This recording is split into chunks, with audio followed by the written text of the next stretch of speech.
तर TET paper फुटीवर गृहराज्यमंत्री पंकज भोयर यांनी काय म्हटलंय आपण पाहूयात. केलं तुम्ही टीईटीची परीक्षा ही आज म्हणजे 28 जून रोजी संपूर्ण महाराष्ट्रातल्या 1028 केंद्रांवरती होणार होती. ही परीक्षा पारदर्शक पद्धतीने त्या ठिकाणी झाली पाहिजे याची पूर्ण उपाययोजना शालेय शिक्षण विभागाच्या वतीनं करण्यात आली होती. तरी देखील साधारणतः 3 दिवसाआधी भिवंडी परिसरातल्या पोलिसांना माहिती मिळाली आहे की ह्याच्याशी सारखा असलेला पेपर त्या ठिकाणी काही व्यक्तींच्या हातामध्ये आहे.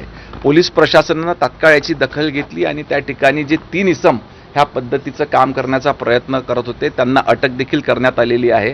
ही परीक्षा पुन्हा एकदा पारदर्शक पद्धतीनंच पार पाडली गेली पाहिजे म्हणून सध्या परीक्षा आजची रद्द करण्यात आलेली असून ती पोस्टपोन करण्यात आली. राहुल गांधींनी टीका यावर केली आहे. पेपर लीक नाही तर युवकांच्या भविष्याची चोरी झालेली आहे असं म्हटलेलं आहे राहुल गांधींनी. राहुल गांधी हे विरोधात असल्यामुळे टीका करणे त्यांच्याकडनं अपेक्षितच आहे. परंतु आपणास सांगू इच्छितो की हा पेपर लीक नाही झाला पाहिजे याच्याकरिता शासनाच्याच दुसऱ्या विभागाच्या वतीने ही कार्यवाही करण्यात आलेली आहे.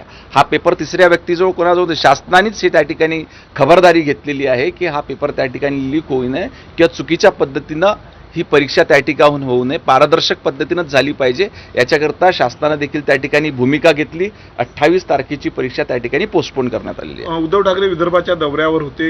विमानात जी मुख्यमंत्र्यांसोबत चर्चा झाली तेव्हा पत्रकारांनी त्यांना विचारलं, त्या सांगितले उच्चस्तरीय चर्चा मुख्यमंत्र्यांसोबत झालं. कसं पाहता उद्धव ठाकरेंच्या या विधानाकडे? येणाऱ्या काळात संपूर्ण दस्तावेज चर्चेचा बाहेर. या बातम्यांसोबतच दुपारच्या बातम्यांमध्ये एक ब्रेक घेतोय. पाहत राहा एबीपी.